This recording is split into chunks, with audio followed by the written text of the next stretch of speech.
The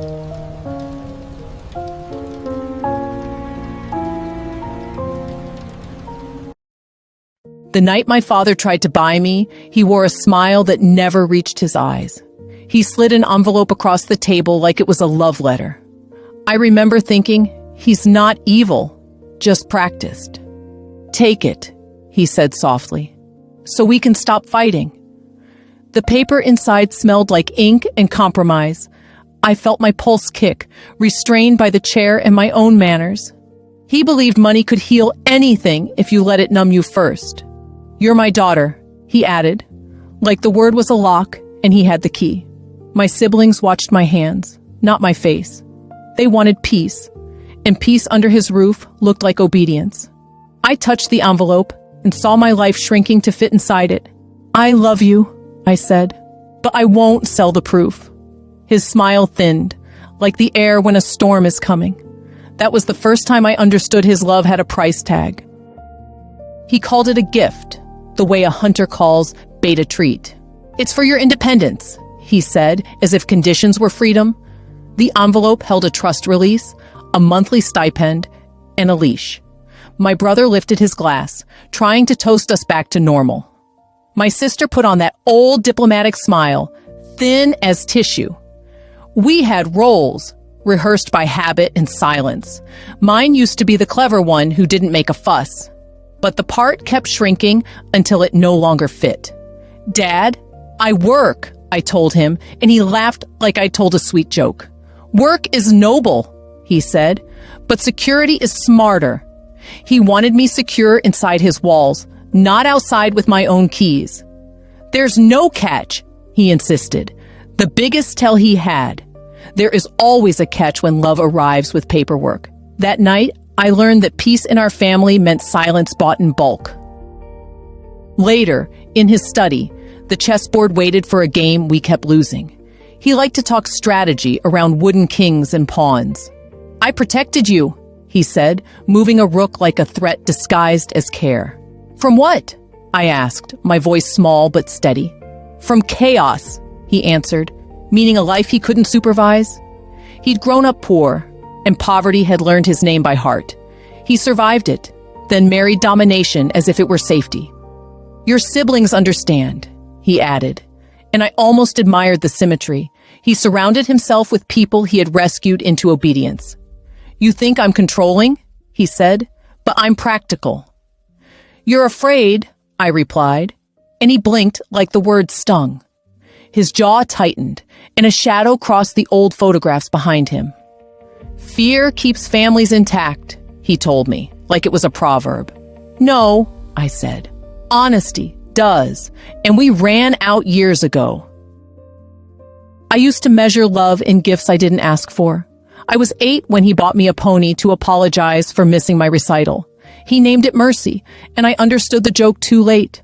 Our mother told us to be grateful, to forgive the hours he didn't have. She said he was building a future for us. But futures felt like fences painted white and locked from the outside. He gave my sister a car instead of an explanation. He sent my brother to boarding school when he cried too loud. We learned to stop crying and accept upgrades. We learned love sounded like a dealership invoice and a bowed head. We studied his moods like weather and built shelters with compliments. If we were good, he was generous.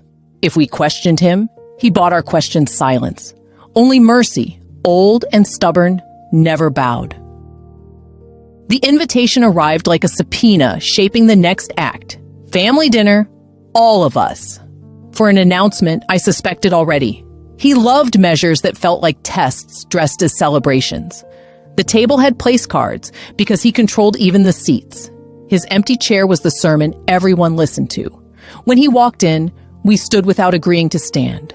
"I'm restructuring the trusts," he said, smiling for the camera that wasn't there. "New guidelines, new responsibilities, a fairer distribution." Fair was a word he used as camouflage. "I just need signatures," he added, simple as pressing a button. My siblings scanned the pages, eyes flicking in practiced consensus. I found the clause that made love a contract term. No public criticism, no dissent, no deviation from family policy. "For the brand," he wrote, like we were products he manufactured. After dinner, my sister found me in the kitchen, refrigerator humming like a witness. "Just sign it," she whispered, like bargaining with a hostage. "We keep our lives this way," she added, softly pleading and exhausted. "Do you keep yours?" I asked. Or his version of it. She winced, the old hurt flashing before she fixed it. Our brother joined, untucking his shirt like he needed a new script. "He's not perfect," my brother said, "but he kept us safe." "Safe from what?" I asked. "From ourselves?" He looked at the floor like the truth lived in the tiles. "I've got employees," he said. "If I cross him, they pay." There it was, the web he spun, wrapped around people we didn't know. "You could stand with me," I offered, voice shaking and hopeful. My sister's eyes softened, old promise flickering like a dying light. "I have a mortgage," she whispered, like a prayer to a lesser god. The papers mentioned a foundation I'd never heard of, a tidy structure with a saintly name and a mailbox, but no building. It swallowed money and spit out favors no one could trace. I asked the family lawyer for the bylaws, and he sent me a smiley face, so I went searching where secrets think they're safest. His office smelled like cedar and control. The locked drawer open to my mother's old key, left in a coat I refused to donate. Inside were ledgers, letters, and a photograph of my mother crying on a beach. A check stub, quarterly payments to a woman in the next town. A note, confidentiality required for the family's future. My hands went cold while the world kept looking normal. My mother had called it migraines back then.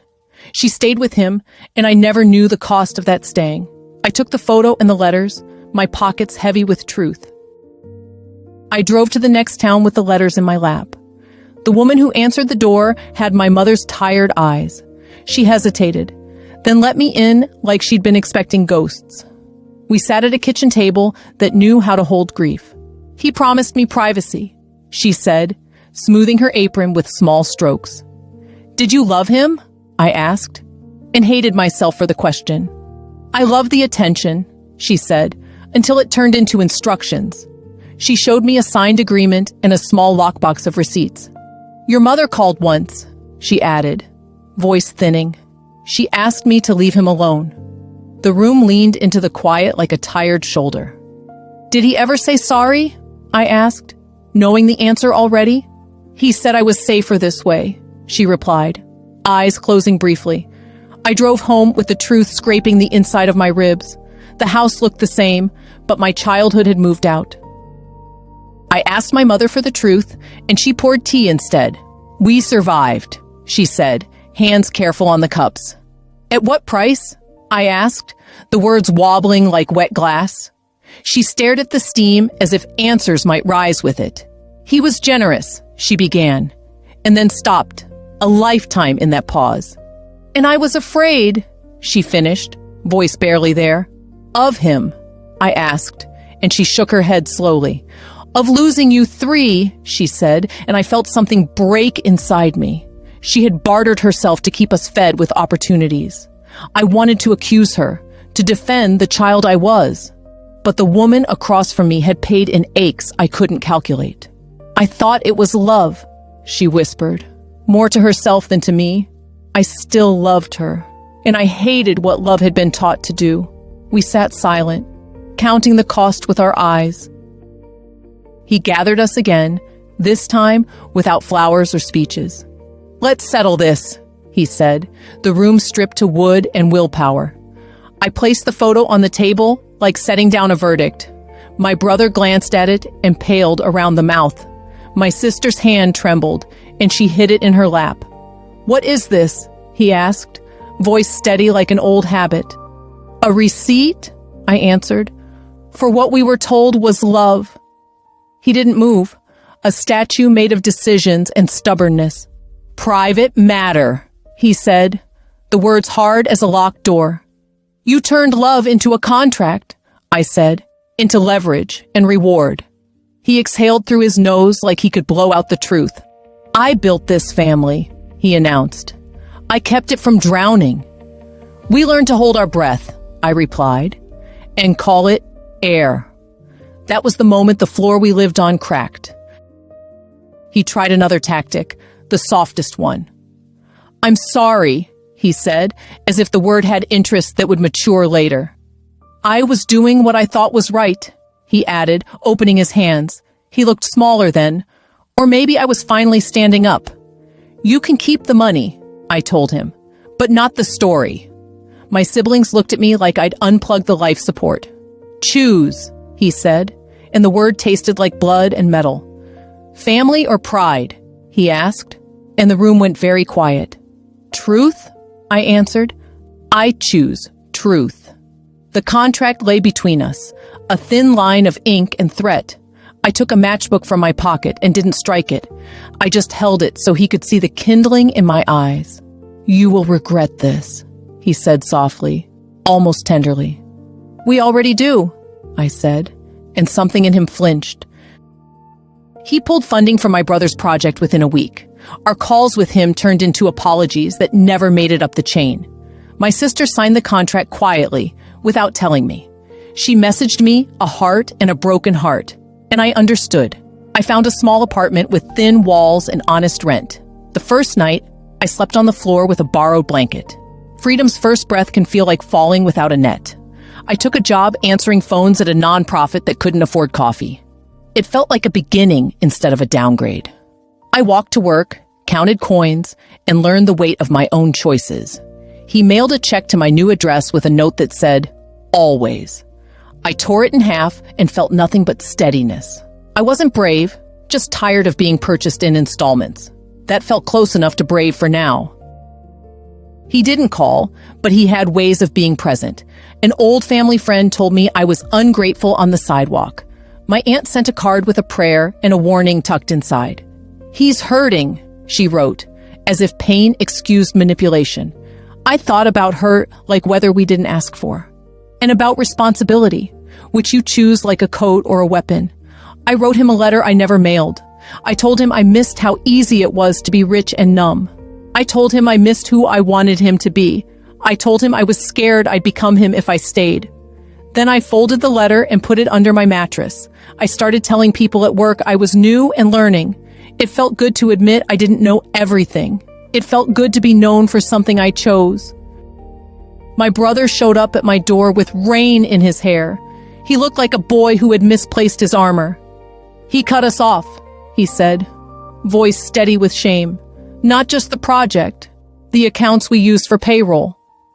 We sat on the floor and counted his options like beads. "You can go back," I said, and hated how easy it sounded. "And prove him right?" he asked, rubbing his eyes with his fists. "Or we can ask for help," I suggested, the words new to me. We called people who owed him nothing and asked anyway. A stranger sent us a lead and a list of grants. He cried, not from pity for himself, but for the men who worked for him. "You don't have to be brave alone," I said, and meant it. We made a plan, messy and full of gaps. He left lighter, not because it was solved, but because it was shared. When he finally called, his voice sounded older than it should. "You've made your point," he said, like we were bartering truths. "It isn't a point," I said. "It's a life I'm choosing." He asked if I was happy, like happiness was a receipt I could show him. "Sometimes," I said, and he sighed like that was unacceptable. I told him about my brother's plan and my sister's quiet grief. "They can come back," he insisted. The door opened and locked at once. I asked him to say he was wrong, just once. No strings attached. He paused, and I could hear the machinery in his head grinding. "I did what I had to," he repeated, the old script clicking into place. "Then I'll do what I have to," I said, and we both listened to the line, "Breathe." "You're breaking the family," he accused, and my hand shook. "No," I whispered. "You're breaking the lie." We hung up, and the silence felt like fresh air with edges. He invited me to lunch at a place we used to celebrate. White linen, waiters who remembered our names and how to forget certain details. He arrived with the envelope again, a slimmer version, humbled and persistent. "No conditions," he said, as if the conditions in the air didn't count. "Just something to make life easier," he added, careful and almost kind. I thought about all the things money mends and all the things it breaks. I thought about my mother's tea and my brother's wet hair. I thought about the woman in the next town and her lockbox of receipts. I don't want easier, I said. I want clear. He closed his eyes and opened them, the way he did before a deal. I'm sorry, he said again, quieter, like it hurt to carry. For what? I asked, and waited longer than was comfortable. For thinking you were mine to manage, he told the tablecloth. Something unclenched in me, small and cautious as a new breath. He didn't become a different man overnight. Apologies are seeds, not harvests. He still flinched when I refused advice he didn't ask to give. He still offered money like medicine and learned to pull it back. We talked about boundaries like people learning a new language. Sometimes we got the tense wrong and had to start again. My sister called to say she'd renegotiated the contract. She cried while telling me she kept her job and found her voice. My brother sent me a photo of his team in a garage with cheap coffee. They looked tired and proud and painfully alive. My mother brought cookies to my apartment and sat on the floor. We ate them with our hands and forgave what we could that day. Forgiveness, it turns out, doesn't erase, it reframes.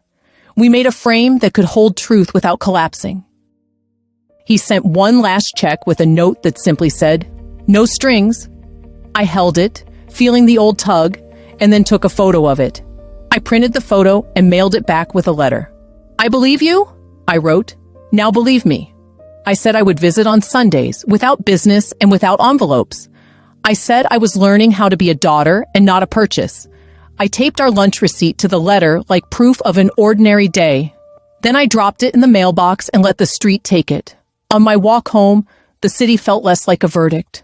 A little boy asked me for directions and I gave them. I realized I was someone people could ask things of without fear. I realized I still loved my father, even when I refused him. Love without a price is quieter, but undeniable. It sounds like a door opening and no one standing in the way.